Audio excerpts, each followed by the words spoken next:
오늘 저는 사무엘상 17장 중심으로 하나님께서 함께 하심을 믿으며 골리앗 앞에 담대히 서라 라는 제목으로 함께 말씀을 나누기 원합니다. 우리 말씀의 제목 한번 따라하겠습니다. 하나님께서 함께 하심을 믿으며 골리앗 앞에 담대히 서라. 여러분, 하나님께서 함께 하실 때 여러분 골리앗 앞에 담대히 서는 저와 여러분 되기를 주님의 이름으로 축원합니다. 먼저 왜 이 설교가 필요한지, 또한 배경은 어떤 것인지를 짧게 나누고 여러분들과 말씀의 은혜를 나누도록 하겠습니다. 배경은요, 블레셋 사람들이요, 이스라엘을 정복하기 위해서 이스라엘에 쳐들어왔습니다. 그런데 그들의 적궁에서 장군의 한 명인 신장이요 2m 90이 되는 거구 골리앗을 앞장세워서 쳐들어왔습니다. 여러분 생각해 보세요. 2m 90cm. 아빠보다 조금 더 큰데 그런 키 큰 사람을 데려와서 떵떵거리면서 얘기하는 거예요. 너희들 중에 한 명이 나와라. 그리고 나와 싸워서 이기는 사람의 나라에 진 사람들은 이긴 나라의 종이 되리라 라고 얘기를 하면서요. 막 쿵쿵쿵쿵 하면서 골리앗이 이스라엘 앞에 나타났습니다. 골리앗은요, 갑옷만 57kg였고요. 그게가 무게 가진 그 창의 그 무게만요, 6.5kg에 달했다고 합니다. 그런데 그렇게 골리앗이 매일 밤 나오는데 얼마나 나면 40일 동안 나와가지고 너희들 이스라엘아! 빨리 한 명 나오라니까! 이 겁쟁이들아! 이 패배자들아! 나랑 싸우자! 라고 했는데 이스라엘 백성들 중에 아무도 나타나지 못했어요. 다 어떤 생각을 갖고 있고 어떤 행동을 취했냐면요, 부들부들 떨기 시작했습니다. 우리가 누가 저 골리앗하고 싸울 수 있을까? 이렇게 부들부들 떨며 패배자의 삶을 겪고 있었습니다. 그런데 그때 15세 된 누가 나타났습니까? 어렸던 다윗이 나타났습니다. 지금으로 15세는 몇 학년일까요? 중학교 2학년이나 3학년이요. 그렇죠. 그러니까 스민이보다 한 살 더 많거나 한 다윗이 나와가지고요, 골리앗하고 싸우겠다라고 딱 나온 겁니다. 그렇다면 이 설교가 왜 필요할까? 일주일 동안 고민해봤습니다. 우리의 삶에 위협하는 거대한 골리앗, 장애물은 무엇이 있습니까? 여러분에게 장애물이 무엇이 있는지 한번 물어보고 싶습니다. 나를 왕따시키는 학생들, 수업과 그리고 성적, 혹은 남편, 혹은 우리 자녀들, 혹은 우리가 세상에 살면서 돈 버는데 우리를 불편하게 하는 많은 사람들. 여러 가지 장애물, 골리앗 같은 장애물들이 있습니다. 그런데 일주일 동안 생각하면서 그 장애물 앞에 우리는 어떤 행동을 취해야 될까? 부들부들 떨면서 두려워해야 될까? 아니면 그들과 우리가 무조건 나가서 맞서 싸워야 될까? 이런 생각을 해봤어요. 수미는 어떻게 될 것 같아요? 골리앗 같은 대적이 찾아온다. 너 나랑 싸우자. 너 나랑 안 싸우면 너는 나의 노예가 될 것이다. 라고 이야기하면 수민은 어떻게 할 것 같아요? 굉장히 고민이 많겠죠.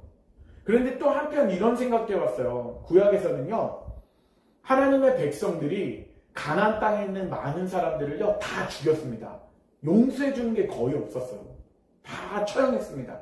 그런데 예수님이 신약에 와서는요, 예수님이 누구든지 나를 따르려거든 섬기라 라고 말씀하시는 거예요. 사랑하고 섬기라. 그러면 우리가 구약과 신약을 보면서 우리가 대적을 만날 때마다 우리는 다 쳐서 죽여야 되는가? 하나님의 사람들만 우리가 사랑하고 섬겨야 되는가? 아니면 믿지 않는 사람들한테도 사랑하고 섬겨야 되는가? 어떤 균형점을 가지고 있어야 되는가? 우리가 생각을 해봤는데요, 우리가 대적을 만날 때 끝까지 우리를 해치려고 하는 그런 사람들을 골리앗이라고 생각하고요, 그들은 대적하고 우리가 이겨야 될 줄 믿습니다. 그러나 변화되고 하나님 말씀을 받아들일 것 같은 사람들은요, 섬기고 사랑해야 될 줄 믿습니다. 근데 오늘 말씀을 통해서 우리가 과연 어떤 믿음으로 골리앗을 넘어뜨렸는지 우리가 오늘 말씀을 살펴보고 그 승리의 비결을 우리의 삶 속에서 온전히 적용해 보기를 원합니다. 그래서 첫 번째, 하나님께서 함께 하심을 아는 정체성은 우리의 삶의 새로운 변화를 가지고 옵니다 라는 부분이에요. 그러니까 하나님께서 함께 하심을 믿으며 골리앗 앞에 담대히 설 때 우리는 첫 번째는 어떤 부분을 갖게 되냐면요. 하나님께서 함께 하심을 아는 정체성. 가지고 우리의 삶에 새로운 변화를 가지고 온다는 것을 우리가 기억해야 합니다. 정체성을 가져야 돼요. 나의 아이덴티티. 나는 어떤 사람인가? 나는 하나님 앞에서 어떤 사람인가? 이 부분에 대한 정확하게 나의 가치관과 나의 정체성을 가지고 학교에서도 살아야 되고요. 그리고 엄마는 가정과 또 직장에서도 살아야 돼요. 저도 마찬가지예요. 탁구장에서나 어느 곳에나 하나님이 주시는 정체성을 가지고 살아야 되는데, 그런데 다윗은 사무엘상 17장 26절에 어떤 마음을 가졌는지, 어떤 정체성을 가졌는지 한번 읽어보도록 하겠습니다. 사무엘상 17장 26절 같이 읽겠습니다. 시작. 다윗이 곁에 서 있는 사람들에게 말하이르되 이 블레셋 사람을 죽여 이스라엘의 치욕을 제거하는 사람에게는 어떠한 대우를 하겠느냐. 이 할례받지 않은 블레셋 사람이 누구에게 살아계시는 하나님의 군대를 모욕하겠느냐라고 얘기를 합니다. 다윗이 곁에 있는 사람들을 딱 지켜보는 거예요. 그런데 그때 옆에 있는 사람들은 어떤 마음을 갖고 있냐면요. 하나님의 백성에 대한 그 정체성을 잃어버렸어요. 자기 나라는 연약한 약소국이다, 약한 나라이다 라고 생각을 하며 골리앗 앞에서 부들부들 떨기 시작하는 거예요. 그때 15세 된 다윗이 딱 나타난 거예요. 그러면서 뭐라고 얘기하냐면 곁에 있는 사람들의 이 블레셋 사람을 죽여 이스라엘의 치욕을 제거하는 사람이 어떤 대우를 하겠느냐. 이 말은 어떤 말이냐면요. 내가 골리앗을 때려서 그리고 저 사람을 해치면 너희들은 나에게 어떤 대우를 하겠느냐. 이 질문이에요. 그런데 이 질문 속에 뭐가 있냐면요. 너희들이 어떤 백성인지를 기억해라. 내가 저 골리앗을 때려잡으면 너희들은 나를 하나님의 군대로서 인정할 수 있겠느냐, 하나님의 백성으로 인정할 수 있겠느냐 라고 그들에게 질문하는 겁니다. 질문하는 동시에 무엇을 말씀하고 있냐면요, 너희들은 하나님의 백성이야, 하나님의 군대야 라고 이야기하는 것입니다. 그래서 26절 후반절에 이 할례받지 않은 블레셋 사람이 누구에게 살아계신 하나님의 군대를 모욕하느냐라고 합니다. 그러니까 나는 뭐라고 그러는 거예요? 다윗 나 자신은 하나님의 군대이다라고 얘기하는 것입니다. 우리 가슴에 손을 얹고 따라하겠습니다. 나는 하나님의 군대입니다. 여러분, 하나님의 군대는 무엇이 다를까요? 우리가 세상의 중학교나 사회나 또 아빠는 탁구장이나 학교나 어느 곳에 갔을 때 하나님의 군대로 사는 것과 하나님의 군대로 살아가지 않는 그냥 평범하게 살아갈 때 우리는 어떤 차이가 있을까요? 골리앗을 보기만 하면 두려우면 떨게 됩니다. 그런데 하나님의 군대는 어떤 의미냐면요, 무적이라는 의미가 아니에요. 모든 사람들과 싸워서 다 이긴다라는 게 아니라 그들은 소유가 누구에게 속해 있다? 하나님께 속해 있다는 거예요. 하나님께 속해 있다.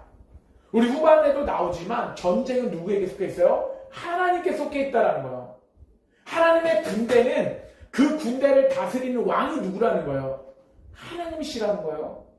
우리의 소유는 내가 아니라, 우리의 왕은 우리의 인간이 아니라 하나님이시라는 거예요. 하나님이 우리의 왕이 되시고 우리의 군대의 최고의 통치자가 되신다면 우리는 전쟁에서 질까요, 이길까요? 이긴다는 거예요.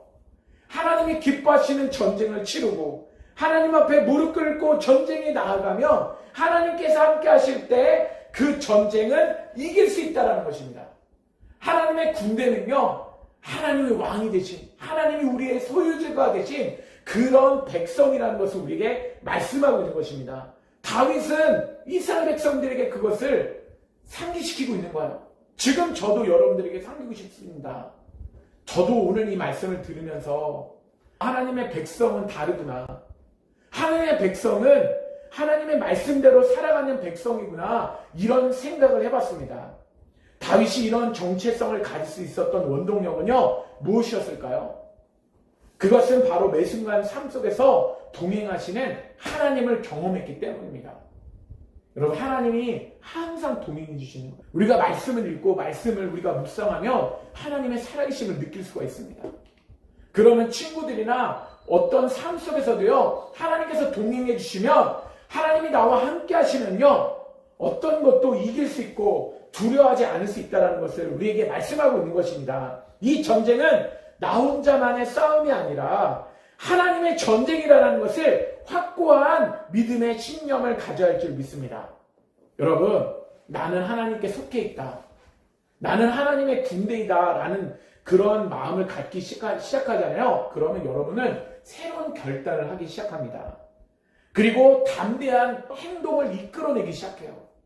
나는 하나님의 백성이기 때문에 나는 새로운 결단으로, 그래, 나는 지금까지 내가 살았던 삶과 다른 삶을 살아야 돼.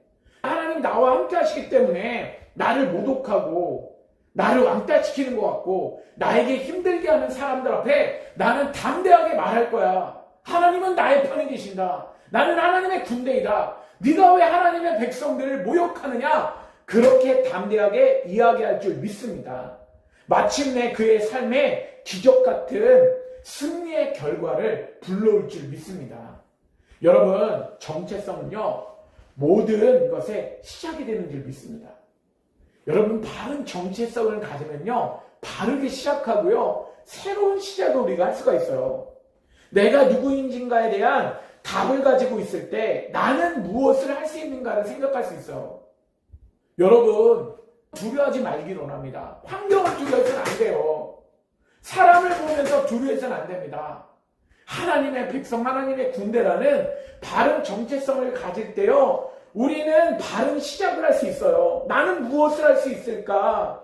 또한 나는 어디까지 갈 수 있을까?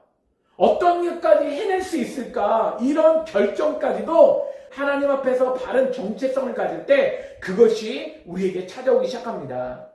하나님께서 하나님의 사람을 찾아오실 때 가장 먼저 하시는 일은 무엇이냐면요, 왜곡된 자상을 바꿔주세요. 그것이 누구에게도 말씀하셨냐면요, 오늘 사사기에 보면 기드온에게도, 연약하고 블레셋 사람을 보며 부들부들 떨고 있는 기드온에게도 바른 정체성을 말씀해 주셨습니다. 우리 밑에 있는 부분인데요, 밑에서 세 번째, 우리 사사기 6장 12절 말씀 같이 한번 읽어보도록 하겠습니다. 시작. 여호와의 사자가 기드온에게 나타나 이르되 큰 용사여, 여호와께서 너와 함께 계시도다 하매, 하면서 여호와의 사자 천사가 딱 기드온한테 나타났어요. 얘기하는 거예요. 기드온이 블레셋 사람을 피해가지고 부들부들 떨고 있어서, 그런데 여호와의 사자가 톡 나타났더니, 기드온이여, 너는 무엇이다? 큰 용사다. 우리 한번 가슴에 손을 얹고 다시 한번 따라하겠습니다. 나는 큰 용사다. 여러분, 골리앗 같은 대적 앞에서, 장애물 앞에서 여러분 큰 용사로 쓰시길 바랍니다. 기드온이 싸움을 잘해서 큰 용사가 아니에요. 왜 오늘 말씀하고 있잖아요. 기드온에게도 왜 네가 큰 용사다? 여호와께서 너와 함께 계시도다. 여호와는 태초부터 선택한 하나님의 백성들에게 함께 하십니다. 우리와 함께 하십니다. 우리 아내와 함께 하시고 우리 아들과 딸과 함께 하십니다. 너는 큰 용사다. 왜냐하면 내가 너희와 함께 있기 때문입니다. 우리는 바로 새로운 피조물입니다. 그래서 성경은 또한 우리에게 새로운 피조물이라고 얘기를 해요. 너희는 새로운 존재라고 얘기를 합니다. 우리 고린도후서 5장 17절 말씀 읽어보겠습니다. 시작. 그런즉 누구든지 그리스도 안에 있으면 새로운 피조물이라. 이전 것은 지나갔으니 보라 새 것이 되었도다. 여러분, 누구든지 그리스도 안에 있으면, 예수님 믿는 믿음 안에 있으면 우리는 뭐다? 새로운 피조물이다. 우리 한번 다시 가슴에 손을 얹고 따라하겠습니다. 나는 새로운 피조물이다. 우리가 세 번 따라했는데 뭐뭐 했죠? 첫 번째는 나는 뭐였어요? 하나님의 군대이다. 두 번째는 큰 용사이다. 세 번째는 나는 새로운 피조물이다 라고 말씀하셨어요. 이것은 꼭 기억했으면 좋겠어요. 여러분의 삶이요, 하나님의 군대요, 큰 용사입니다. 여러분, 하나님 안에서, 주님 안에서 새로운 피조물이에요. 무엇이 두렵겠습니까? 담대하십시오. 남편 앞에서 담대하는 게 아니라, 우리 자녀들 앞에서 담대하는 게 아니라 세상의 장애물 앞에 항상 담대하게 서야 돼요. 그래서 예화 한 가지를 준비했는데요. 하나님께서 우리 가정과 함께 하심을 아는 정체성을 가질 때, 아내는요, 재정과 양육, 그리고 강의 현장에서 사람들을 살리고 하나님의 가치를 세우는 사람이 될 줄 믿습니다. 교육하는데도요, 담대해요. 그냥 교육한 거를요, 아내가 앞에서 코칭하고 사람들을 가르치고 사람들한테 강의를 할 때요, 하나님의 군대, 큰 용사, 새로운 피조물이라는 확신한 믿음을 가질 때요, 사람들한테 담대하게 선포할 수 있습니다. 그리고 고3 아들은요, 입시와 미래에 대한 두려움, 그런 올무의 속에서 결과 중심이 아니라 하나님께서 실력을 드러내는 거룩한 연단을 가지고 거룩한 그런 시험을 통과한 백성으로서 하나님의 쓰임받는 믿음의 아들이 될 줄 믿습니다. 또한 우리 딸은요, 중이 된 딸은 세상에서 믿지 않는 친구들 사이에서요, 세상의 유행을 따라가기보다는 예수님의 정직과 친절을 삶으로 증명하는 작은 선교사가 될 줄 믿습니다. 그래서 우리 가족은 각자의 자리에서 작은 일에 충성하며 하나님의 함께 하심을 세상 가운데 증거하는 믿음의 가정을 이루어갈 줄 믿습니다. 그렇다면 하나님께서 함께 하심을 믿으며 골리앗 앞에 담대히 설 수 있다는 것을 할 때 우리는 첫 번째는 바른 정체성을 갖는다고 하겠어요. 두 번째는 하나님은 아무도 알아주지 않는 작은 일에 충성된 사람을 통해 일하십니다. 여러분, 다윗은요, 어떻게 이렇게 2m 90대는 굉장히 큰 창과 방패를 갖고 있는 골리앗 앞에 담대히 설 수 있었겠습니까? 오늘 말씀을 살펴보면서요, 이것을 저는 묵상해봤어요. 사무엘상 17장 34절에서 37절 말씀 읽겠습니다. 시작! 다윗이 사울에게 말하되 주의 종이 아버지의 양을 지킬 때 사자나 곰이 와서 양떼에서 새끼를 물어가면 내가 따라가서 그것을 치고 그 입에서 새끼를 건져내었고 그것이 일어나 나를 해하고자 하면 내가 그 수염을 잡고 그것을 쳐 죽였나이다. 주의 종이 사자와 곰도 쳤은즉 살아계시는 하나님의 군대를 모욕한 이 할례를 받지 않는 블레셋 사람이니까 그가 그 짐승의 하나와 같이 되리이다. 또 다윗이 이르되 여호와께서 나를 사자의 발톱과 곰의 발톱에서 건져냈은즉 나를 이 블레셋 사람의 손에서도 건져내시리다. 사울이 다윗에게 이르되 가라, 여호와께서 너와 함께 계시기를 원하노라 라고 이야기하고 있습니다. 다윗이 이야기를 하는 거예요. 나는 어렸을 때부터 지금도 15살밖에 되지 않은 어린 아이지만 그러나 주의 종이 아버지 양을 지킬 때 사자나 곰이 와서 양떼를 새끼를 물어가면 나는 그것을 따라왔어. 그러면서 어떻게 했어요?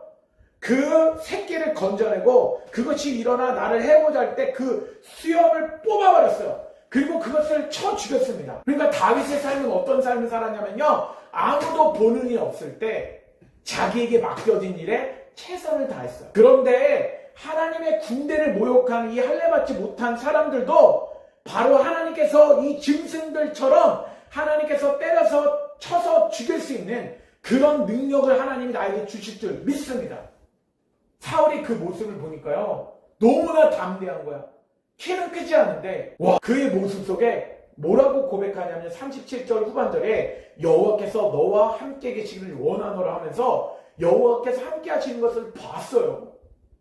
사울이 그의 대답을 보면서요, 너무나 신기하고 자기들과 이스라엘 백성들은 40일 동안 부들부들 떨고 있지만 그러나 담대한 다윗을 보며 다윗과 하나님이 함께 하시는구나, 그것을 느끼기 시작했습니다.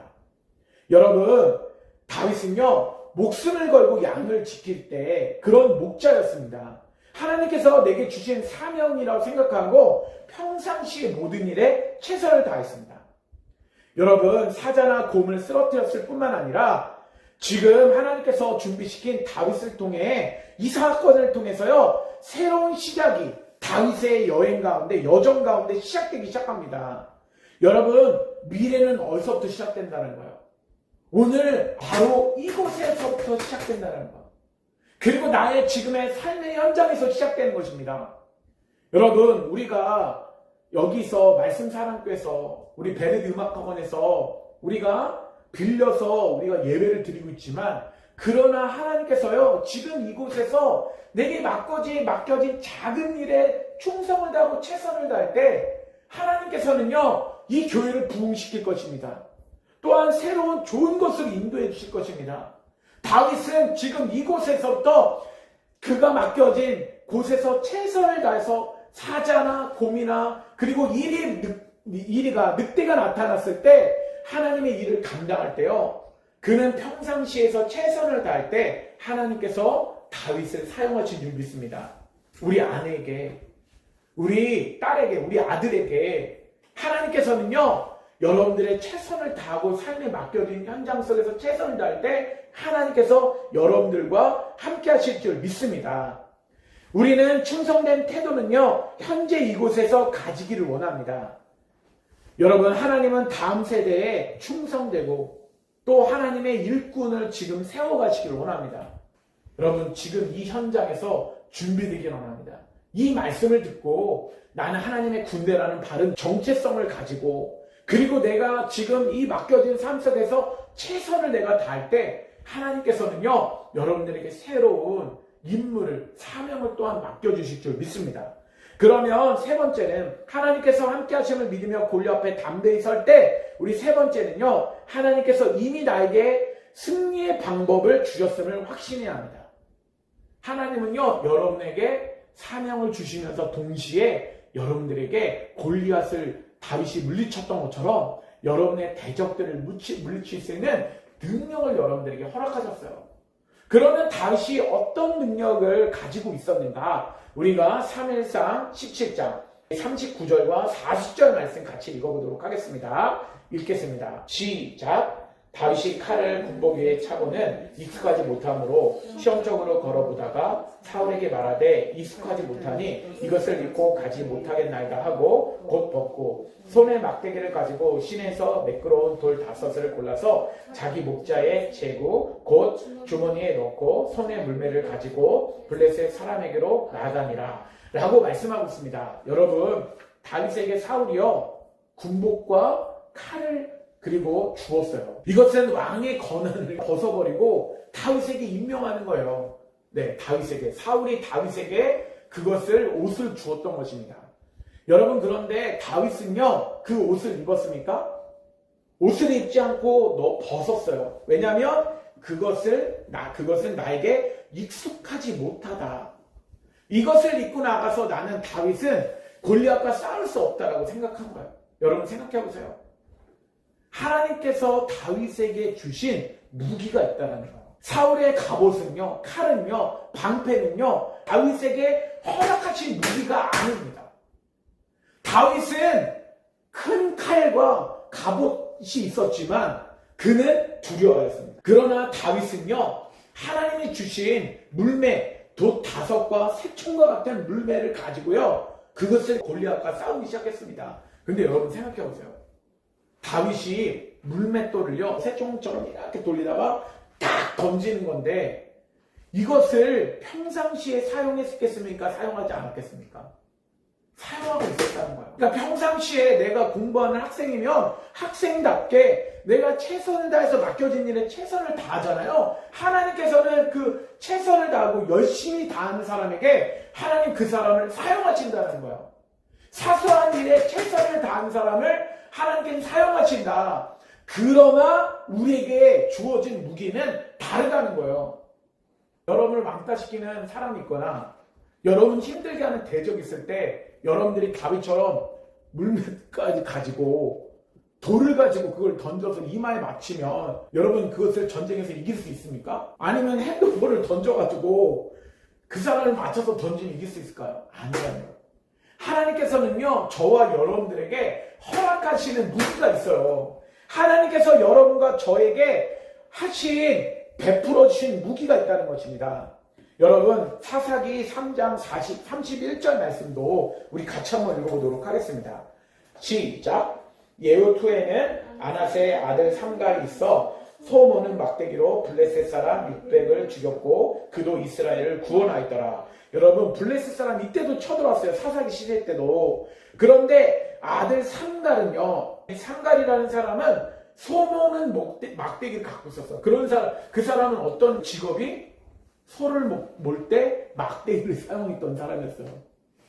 그 막대기가 소를 볼 때 소가 마음에 안 들고 말을 안 들어. 그러면 툭 치면서 안 가? 빨리 가! 이렇게 했고요. 그 막대기를 들고 있다가 사자나 이리가 나타나면요. 그걸로 팡팡팡팡 쐈던 거예요. 그는 대단한 사람이 아니었습니다. 소모는 사람이었어요. 그런데 그 소모는 막대기로 블레셋 사람 몇 명을 죽였어요? 600명을 죽였대요. 여러분 블레셋 사람은요. 철기 문화를 갖고 있어요. 칼을 갖고 있고요. 칼의 방패, 철을 갖고 있어요. 여러분 철하고 나무떼기하고 뾰족한 칼하고 여러분 막대기하고 싸우면 누가 이기겠습니까? 당연히 칼로서 막대기 다 부러뜨리죠. 다 잘라버리죠. 그런데 하나님께서 누구와 삼갈과 함께 하실 때 소모는 막대기로 블레셋 사람 600명을 죽인 거예요. 여러분들이 현재 가지고 있는 무기가 무엇일까요? 우리 세계가 가지고 있는 무기가 무엇이니? 공부야? 핸드폰이야? 핸드폰 쟤네들은 없어? 하나님의 뭐예요? 말씀이에요, 말씀. 하나님의 말씀, 능력 있는 하나님의 말씀을 가지고 여러분들도 여러분의 달란트를 키워야 돼요. 하나님이 여러분에게 주신 그 무기를 키워야 될 줄 믿습니다. 아내는 무엇입니까? 가르치는 것뿐만 아니라 아내에게도 하나님께서는요, 하나님의 말씀을 주셨어요. 우리는 무기 들고 싸우지 못합니다. 그러나 우리에게 각자마다 주신 무기로 우리가 이길 줄 믿습니다. 그러면 네 번째 마지막인데요. 우리 하나님께서 함께 하심을 믿으며 골리앗 앞에 담대히 서라라고 얘기할 때 하나님께서 다윗에게 하나님의 이름으로 골리앗 앞에 담대히 서게 하셨다는 거예요. 여러분 기억해 보세요. 많은 사람들은요, 말로써 실망한 모습들을 보였어요. 야, 나는 골리앗이 너무 두려워. 야, 내가 한 10살만 젊었어도 내가 골리앗 앞에 나가서 싸웠을 텐데. 야, 골리앗 저거 아무것도 아니야. 뒤에서 막 궁치렁궁치렁 거리는 사람도 있었을 거예요. 말만 하고 나가는 사람이 하나도 없어요. 행동하는 사람이 하나도 없습니다.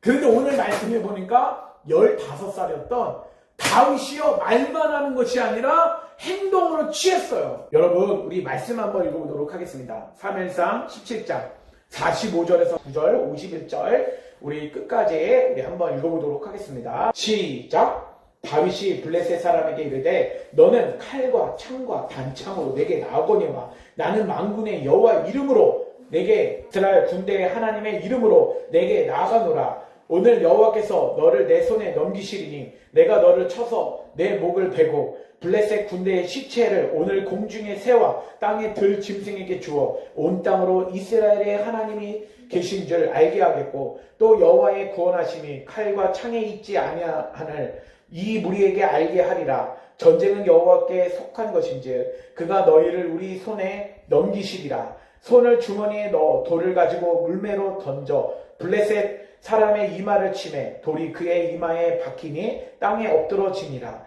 다윗이 달려가서 블레셋 사람을 밟고 그의 칼을 그 칼집에서 빼내어 그 칼로 그를 죽이고 그의 머리를 베니 블레셋 사람들이 자기 용사의 죽음을 보고 도망하는지라.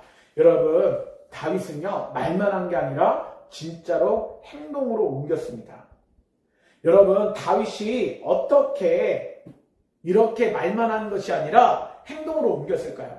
그는 45절에도 말하고 있지만요, 나는 만군의 여호와의 이름 곧 내가 모욕하는 이스라엘의 군대 하나님의 이름으로 내게 나아가노라. 지금 누구의 이름으로 나가요? 하나님의 이름을 의지하면서 나가는 거예요. 여러분, 우리의 삶 속에서 누구를 의지하면 골리앗을 이길 수 있습니까? 바로 하나님의 이름, 하나님을 의지할 때 이길 수 있습니다. 그런데 그는요, 영적인 능력만 가진 게 아니라 그는 실력을 키웠어요. 그는 실력을 평상시에 물매 던지는 그것을 키웠습니다. 그것을 가지고요, 블레셋 사람들에게 딱 가가지고 너는 공중의 새와 땅의 짐승에 주어 온 땅으로 너는 하나님의 살아계심을 내게 알게 하리라 라고 선포하는 거예요. 블레셋 사람들에게 하나님의 살아계심을 증거할 뿐만 아니라 이스라엘의 백성에도 하나님의 살아계심을 증거하는 행동을 하기 시작합니다. 여러분, 진짜로 그것을 던졌습니까? 49절에 손에서 돌을 가지고 물매로 던져서 블레셋 사람 이마에 딱 맞히니까 그것이 돌이 블레셋 장군 골리앗 이마에 딱 여기가 맞았어요. 근데 여러분들이 한 번쯤은 들었지만 블레셋 투구는요, 여기만 딱 살이 이렇게 보여요. 딴 데는 다 철로 다 감아져 있고 감춰져 있어. 그런데 그것을 얼마나 하나님이 함께 하셨냐면요. 그거 딱 던질 때 옆으로도 쫙 갈 수 있었는데 한 방에 쭉 돌리면서 딱 던졌어요. 믿음으로 던졌을 때 그가 실력을 갈고 닦았을 때 그것을 통해서 하나님이 그 물맷돌과 함께 역사하시면서 그것을 정확하게 빠르게 이마에 딱 꽂아서 블레셋이 맞고 쓰러지고 죽도록 만들었던 것입니다. 블레셋은 이것을 보고 도망하고 피하기 시작했어요. 여러분, 지금 현재 우리 삶 속에서 하나님은요, 이렇게 말만 하는 사람이 아니라 하나님의 말씀에 힘입어서, 그래서 하나님의 군대로서 하나님의 바른 정체성을 가지고 또한 작은 일에 충성돼서 그 실력을 준비한 그래서 이미 물맷돌을 준비한 그런 다윗을 사용한 것처럼 우리도 평상시에 하나님 말씀으로 준비되고 또한 우리가 실력을 갈고 닦은 우리를 하나님이 사용하실 줄 믿습니다. 결론적인 부분인데요. 여러분, 앞에는 지금 어떤 골리앗이 버티고 있습니까? 우리는 흔히 이 거대한 장애물이 없으면 무엇이든지 할 수 있다고 생각합니다. 그런데 그런 장애물을 만나면요, 우리는 새로운 것, 그리고 또한 우리는 어떤 세상의 것 중에 좋은 것을 선택해서 골리앗을 무너뜨리려고 해요. 그러나 하나님은 그 방법이 아니라 하나님은 우리에게 주신 무기, 하나님의 말씀과 또한 우리가 생각하지 못하는 그런 무기들을 가지고 하나님은 그것을 통해서 역사하시는 줄 믿습니다. 다윗은 골리앗이라는 위기 앞에서 개인의 꿈을 꾼 것이 아니라 하나님께서 친히 이스라엘을 구원하시고 하나님이 열방 가운데 이 땅 가운데 살아계심을 많은 사람들에게 보여주었습니다. 여러분, 위기를 두려워하지 않기를 원합니다. 하나님의 시선으로 마주하면서 다윗이 골리앗을 이길 수 있었던 건요, 하나님에 대한 믿음이 있었지만 그 믿음을 가질 때 하나님이 골리앗을 바라보는 시선으로 그는 눈이 띄어지기 시작한 거예요. 하나님 앞에서 하나님의 시선을 바라볼 때 골리앗은 아무것도 아닙니다. 여러분들이 성령의 충만을 받고 성령님이 함께 하시면요, 여러분들이 누구의 시선으로 세상을 바라보냐면 하나님의 시선으로 바라봐요. 하나님이 나와 함께 하시기 때문에, 나는 하나님의 군대이기 때문에 저들은 하나님께서 역사하셔서 저 대적들, 저 장애물들을 무찔러 주실 것이라는 확신을 가지기를 주님의 이름으로 축원합니다. 예와 마지막입니다. 한 학생이 무리를 지어다니면서 자신을 은근히 따돌리는 친구들 가운데 두려움이 있었어요. 자기를 왕따시키는 그런 장애물 앞에 떨고 있었습니다. 하나님의 시선으로 그는 바라보기로 결단을 했던 거예요.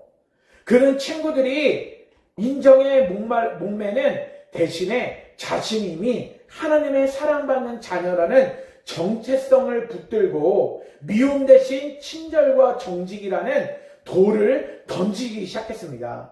아무도 봐주지 않는 것 같던 그 조용한 선행이 쌓이자 놀랍게도 친구들의 태도가 변하게 시작했고요. 오히려 그 학생을 중심으로 선한 영향력이 퍼져나기 시작했습니다. 결국 골리앗처럼 높았던 관계의 벽은 학생을 위축시키는 것이 아니라 하나님의 사랑을 직면하는 통로가 되었다는 거예요. 여러분, 골리앗 앞에 선 것을 두려워하지 않기로 합니다. 골리앗이 나에게 새로운 나의 시작을 알려주는 출발점이 될 수 있어요. 하나님의 시선을 보면요, 다윗이 골리앗을 무찌르고 난 다음에 이스라엘의 왕이 될 수 있는 첫 스타트가 되었습니다. 여러분, 골리앗을 두려워하는 것이 아니라 하나님께서 나와 함께 하실 때 여러분들의 삶 속에서 그 모든 것을 이겨낼 줄 믿습니다. 오늘의 적용 3가지 우리 읽겠습니다. 첫째 하면 같이 읽겠습니다. 첫째, 세상의 평가가 아닌 하나님의 자녀라는 거룩한 영적 전체성을 날마다 굳게 세워봅시다. 둘째, 아무도 보지 않는 일상의 자리에서도 하나님을 의식하며 작은 사명에 끝까지 충성합시다. 셋째, 내 안에 이미 예비하신 하나님의 무기를 신뢰하며 대적 앞에서도 담대하게 나갑시다. 그런 믿음의 삶을 살아가는 저와 여러분 되기를 주님의 이름으로 축원합니다.